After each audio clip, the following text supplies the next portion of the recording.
Okay, chapter 37, we're learning about, remember, there's the person Bezalel, who was specifically named because he was given gifts of artisanship. So he is commanded to make the Ark of the Covenant, the tables, some of the vessels, the candlestick, incense altar, holy anointing oil, and the sweet incense, putting those together, basically. So let's talk about this a little bit. Now, the Ark of the Covenant has a few components to it. It's a wooden box that was overlaid with gold, and there were rings put on the sides. Remember, they could run the staves through so they could carry it. They could pick up the box and move it around with one person front, one person in the back, without touching the box itself. That's how they transported the Ark of the Covenant, as well as some of the other items of furniture like the altar, the laver, and other things. They would just have these rings that run a stave. The stave was the wood stave. Shittim wood was a specific type of wood they used, and it was overlaid with gold, and they would run them through those rings, and that's how they would carry it. So they would hold the staves, but they weren't touching the sacred items themselves. Now, in the box of the Ark of the Covenant, of course, so there's the box and then there's a lid on top. Inside is where the 2 stone tablets that Moses hewed. Moses broke the stone tablets out, took them up to the mount, remember, about 2 chapters ago, and in chapter 34, I believe, and God put the 10 commandments on them, and then he brought those down. So this isn't the first set that Moses later broke. This is the set that Moses made and then took them up, and God carved the 10 commandments into them. Those are in the ark. Moses' staff, or the staff of Aaron, really, that had the little flower bud that popped up on it. So it's a complete piece of wood. It's a staff. So it's not connected to the ground. It's not connected to any other wood, but a bud appears on it. And that'll be put in here. I believe that's later in this story, basically, that gets put into the ark. So very sacred pieces, very sacred items are put into the ark for safekeeping. Now, on the top cover of the Ark of the Covenant, there are 3 items. There's a chair, a seat put into it widthwise. So when you sit down, you've got this, the ark is wider this way to your sides, basically, and not long, basically. So you're not sitting on the end of the ark. You're sitting in the middle of the ark, but facing sideways from the ark. That is the mercy seat. This is where God appears to talk with Moses and the high priest that not necessarily the high priest, but more the person who represents Aaron as the higher priest in the Aaronic priesthood or Levitical priesthood, to intercede for the children of Israel at the mercy seat. So this is a place where God comes down to talk, that place where he can sit and judge his people and give commandments and discuss things with the prophet or the high person, priesthood holder. On either side of that, facing that seat, are what are called cherubim. A cherubim is a mythical creature of heaven, usually has the head of a human, but a body of an animal, like a lion is a very common body to use. And then they have wings, and these wings kind of fan forward so that the cherubim are facing the mercy seat, looking at each other, and then their wings are kind of pointing towards each other as well. And then the mercy seat's right in between them.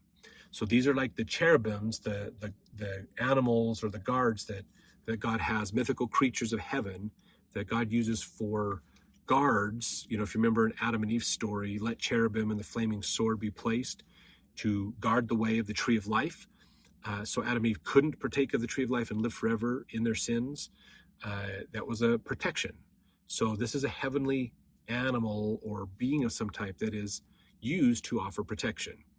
So they are one of them each are on the ark facing each other. So the mercy seat is right in between them, basically. So that is the Ark of the Covenant.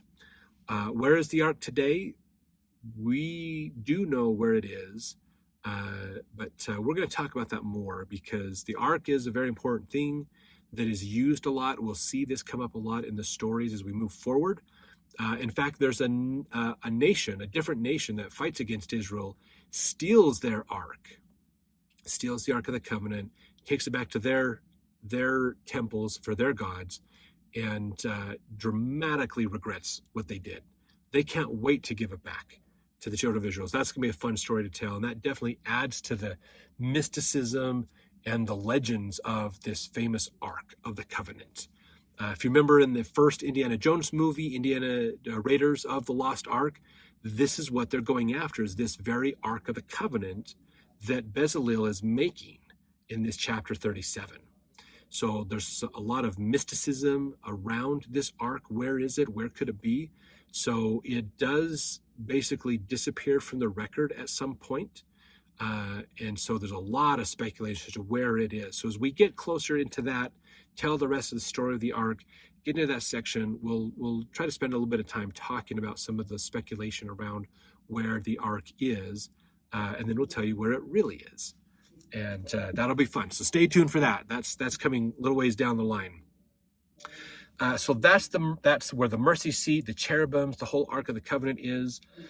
Then Bezalel is to make the table. So if you remember, inside the holy place, this inner tabernacle, there is a table, and on that table is where a plate or kind of a bowl where the shewbread is kept.